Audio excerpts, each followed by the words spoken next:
Hello everyone दोस्तों, स्वागत है आप सभी का मेरे इस यूट्यूब चैनल में। दोस्तों, आज हम बात करने वाले हैं ग्लैंड के बारे में। इसको हिंदी में ग्रंथि कहते हैं। दोस्तों, ग्लैंड या ग्रंथि के बारे में तो आप सभी ने सुना होगा। चलिए आज देखते हैं कि ग्लैंड किसे कहते हैं और ये कितने प्रकार का होता है। सबसे पहले जानते हैं कि ग्लैंड की परिभाषा क्या होती है। इसे हम कहते किसे हैं, इसे मतलब डिस्क्राइब कैसे करते हैं। तो हम आप लोगों को बता दें कि हमारी बॉडी में ही एक ग्लैंड होता है। ये एक थैलानुमा या पोटली के आकार का कह सकते हैं। ये हमारे बॉडी में उपस्थित होता है। इसमें या तो एंजाइम या फिर हार्मोन्स ये दोनों भरे रहते हैं। इसका अर्थ है कि आप एंजाइम और हार्मोन्स के स्टोरेज को आप ग्लैंड या ग्रंथि कह सकते हैं। मतलब जो उन दोनों को स्टोर करके रखता है उसे ग्रंथि कहते हैं। चलिए मैं आप लोगों को याद रखने के लिए इसका परिभाषा लिख देती हूँ। दोस्तों, ये रही ग्लैंड की परिभाषा। एंजाइम या हार्मोन्स के स्टोरेज को ग्रंथि कहते हैं। यह एक प्रकार का थैला या पोटली होती है। चलिए दोस्तों, आगे इसमें देखते हैं कि ये जो हमारी ग्रंथि होती है कितने प्रकार की होती है। मतलब जो इसमें एंजाइम और हार्मोन्स स्टोर रहता है उसके हिसाब से इसे हम कितने भागों में बांटते हैं। ग्रंथि 3 प्रकार की होती हैं। एंजाइम और हार्मोन्स के आधार पे इसे हम 3 प्रकार में विभाजित करते हैं। जिसमें पहला होता है बहिःस्रावी ग्रंथि, दूसरा होता है अंतःस्रावी ग्रंथि। तो चलिए हम उसको लिख देते हैं, अच्छे से आप लोगों को समझ में आएगा। ये रहा दोस्तों, इसमें पहला प्रकार होता है एक्सोक्राइन ग्लैंड मतलब बहिर्स्रावी ग्रंथि। इसमें दूसरा होता है एंडोक्राइन ग्लैंड मतलब अंतःस्रावी ग्रंथि। और तीसरा जो होता है वो होता है मिक्स्ड ग्लैंड मतलब मिश्र ग्रंथि। अब सबसे पहले जान लेते हैं इसमें कि इन ग्रंथियों को एक्सोक्राइन या एंडोक्राइन या मिक्स्ड ग्लैंड क्यों कहते हैं। एक्सोक्राइन जो होता है बहिर्स्रावी ग्रंथि, ये शरीर के बाहर नहीं अंदर ही पाया जाता है। दोनों भी मतलब ये तीनों ग्रंथियाँ हमारे शरीर के अंदर ही पाई जाती हैं। बहिर्स्रावी से आप लोग ये मत समझिएगा कि शरीर के बाहर पाई जाती है। ये भी हमारे शरीर के अंदर पाई जाती है। लेकिन इनमें अंतर ये होता है कि बहिर्स्रावी ग्रंथि जो होता है उसमें एंजाइम सीक्रेट होते हैं। मतलब उनसे एंजाइम निकलता है। और एंजाइम के लिए निकलने के लिए हमेशा उनमें नलिका की आवश्यकता होती है। मतलब इनमें डक्ट की आवश्यकता होती है। ये हमारे ब्लड से नहीं मिलती हैं। अगर एंजाइम ब्लड से मिलेगा तो वो खराब हो जाएगा और उसका जो कार्य होगा वो नहीं कर पाएगा। इसलिए इसमें नलिका की आवश्यकता होती है तथा इनसे एंजाइम सीक्रेट होता है। और जो एंडोक्राइन ग्लैंड होती हैं इनसे हार्मोन सीक्रेट होता है और में नलिका की आवश्यकता नहीं होती। तो एंडोक्राइन ग्लैंड जो होती है वो डक्टलेस होती है। इसलिए क्योंकि इसका जो हार्मोन्स होता है वो डायरेक्ट ब्लड में छोड़ा जाता है। जो एंडोक्राइन ग्लैंड से जितने भी हार्मोन्स निकलते हैं वो डायरेक्ट ब्लड में छोड़ दिए जाते हैं। इसलिए इनमें नलिका की आवश्यकता नहीं होती। और जो मिक्स ग्लैंड होता है मिश्र ग्रंथि, इनमें से एंजाइम तथा हार्मोन्स दोनों सीक्रेट होते हैं। तो इसका एक उदाहरण बता देते हैं आपको। हमारा जो होता है अग्नाशय पैंक्रियाज, वो ऐसी हमारे बॉडी में वो ऐसा अंग है या ऐसी ग्रंथि कह सकते हैं जो दोनों ग्रंथियों का कार्य करता है, इंडोक्राइन और एक्सोक्राइन दोनों का। क्योंकि इससे हार्मोन्स और एंजाइम दोनों सीक्रेट होते हैं। हार्मोन्स में इससे जो सीक्रेट होता है बहुत ही पॉपुलर है, बहुत इंसुलिन हार्मोन्स उससे सीक्रेट होता है। तो दोस्तों, इस वीडियो में हम आपको एक्सोक्राइन ग्लैंड मतलब बहिर्स्रावी ग्रंथि के बारे में डिटेल से समझाएंगे। एंडोक्राइन ग्लैंड और मिक्स ग्लैंड के बारे में हम अपनी अगली वीडियो में चर्चा करेंगे। तो चलिए एक्सोक्राइन ग्लैंड के बारे में आपको बता देते हैं कि इनमें और कौन कौन इनसे मतलब कौन कौन से एंजाइम सीक्रेट होते हैं। आइए दोस्तों देखते हैं कि एक्सोक्राइन ग्लैंड में कौन से हार्मोन सीक्रेट होते हैं।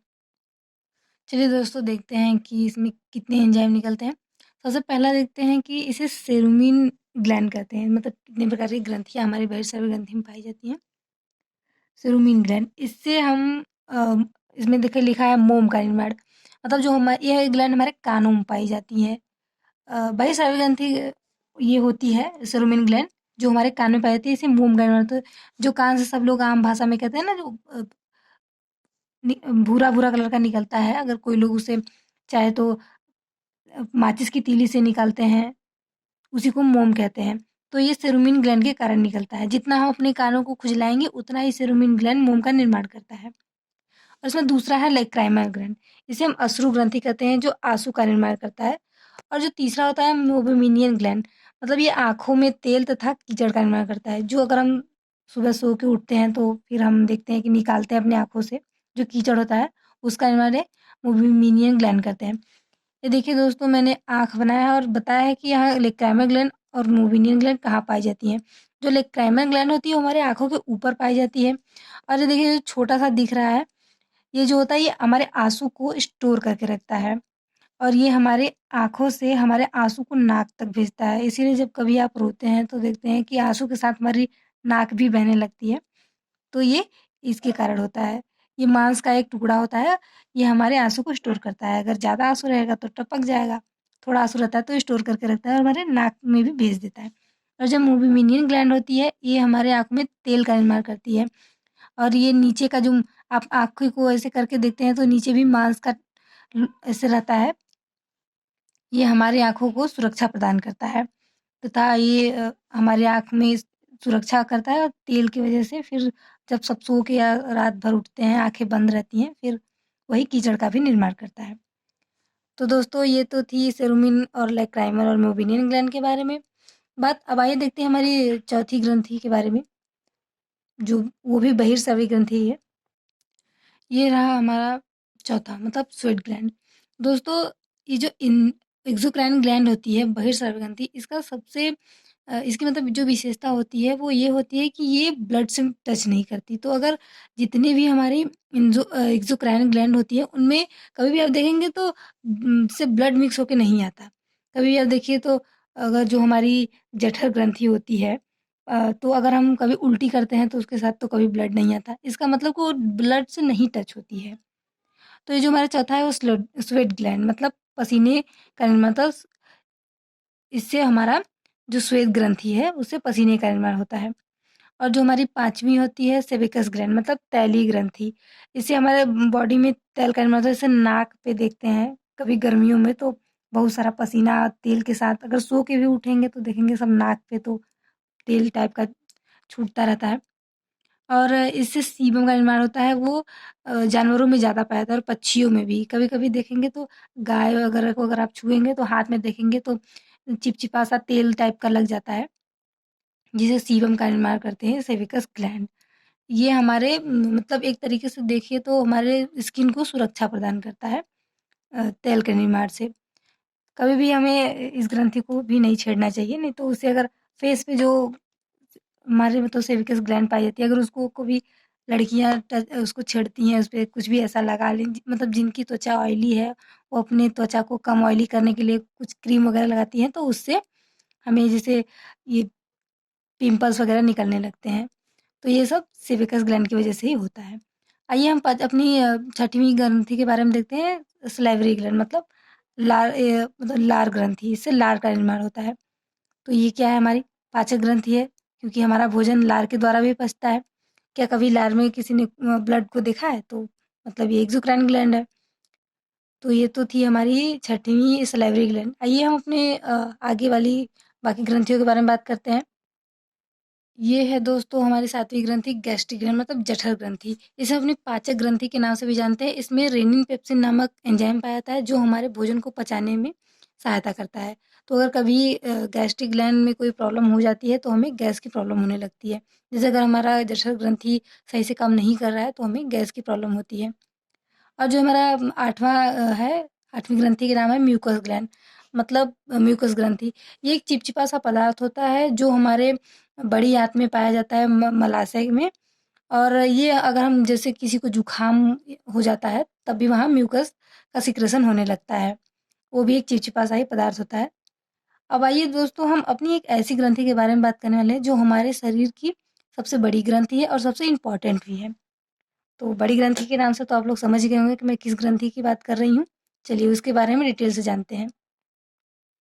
जी हाँ दोस्तों, ये है हमारा लीवर। इसे हम हिंदी में यकृत, जिगर इन सब नामों से जानते हैं। तो सबसे पहले देखेंगे कि ये 2 प्रकार की कोशिकाओं से मिलके बना होता है। पहला हेपेटिक सेल, दूसरा कुफर सेल।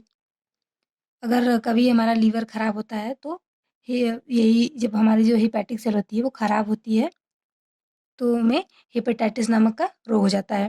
अब चलिए देखते हैं कि जो हमारी लीवर होती है वो मतलब क्या-क्या सिक्रेशन होता है लीवर से।